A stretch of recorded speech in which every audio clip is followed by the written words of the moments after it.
కంగనా రనౌత్ రాబోయే చిత్రం ఎమర్జెన్సీ. ఈ సినిమా సెప్టెంబర్ 6కు విడుదలకు ముందే వివాదానికైతే దారి తీసుకుంది.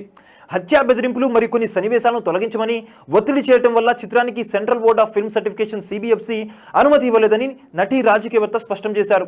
ఎక్స్ వీడియోలో ఇందిరాగాంధీ హత్య మరియు Punjab అలలను వర్ణించే సన్నివేశాలపై censor board బెదిరించబడిందని Kangana వెల్లడిస్తూ cinema clearance గురించి పుకార్లను ప్రస్తావించింది. భారత మాజీ ప్రధానిగా కంగనా రనౌత్ నటించిన ఈ చిత్రం తెలంగాణలో నిషేధానికి పిలుపునిచ్చింది. ఇక్కడ సిక్కు సంఘం నాయకులు ప్రతికూల మూస పద్ధతులను కొనసాగిస్తున్నారని ఆరోపించారు. ఈ చిత్రంలో సిక్కులను తీవ్రవాదులుగా దేశ వ్యతిరేకులుగా చిత్రీకరిస్తున్నారని ఆరోపిస్తూ తెలంగాణ సిక్కు సొసైటీ నిషేధం విధించాలని కోరింది. న్యాయపరమైన సంప్రదింపుల తర్వాత సినిమా విడుదలపై నిషేధం విధించే విషయాన్ని రాష్ట్ర ప్రభుత్వం పరిశీలన చేస్తుందని తెలంగాణ ముఖ్యమంత్రి యనుమల రేవంత్ రెడ్డి ప్రజా సంఘాల నాయకులకు హామీ ఇచ్చారు. కంగనా రనౌత్ యొక్క ఎమర్జెన్సీ తీవ్ర చర్చకైతే దారితీసింది. ఈ నేపథ్యంలో దేశంలోనే ప్రస్తుత ఆలోచన స్థితిపై నటుడు రాజకీయవేత్త తన నిరాశను వ్యక్తం చేశారు. వివాదాలు ఉన్నప్పటికీ కంగనా తన సినిమాను ప్రమోట్ చేయడానికి కట్టుబడి ఉంది. విడుదల తేదీ దగ్గర పడుతున్న కొద్దీ తెలంగాణలో సెన్సార్ ఫోరం ఫలితం మరియు సినిమా భవితవ్యం అనిశ్చితిగానే ఉంది. సెప్టెంబర్ 6న ఎమర్జెన్సీ థియేటర్లోకి రానుండడంతో తెలంగాణలో సినిమా క్లియరెన్స్ మరియు సంభావ్య నిషేధం బ్యాలెన్స్ లో ఉంది. దివంగత సతీష్ కౌశిక్, శ్రేయస్ తల్పాడే, అనుపమ్ ఖేర్, మహిమా చౌదరి మరియు మిలింద్ సోమన్ ఈ సినిమాలో కీలక పాత్రలో నటిస్తున్నారు. మణికణిక ఫిల్మ్స్,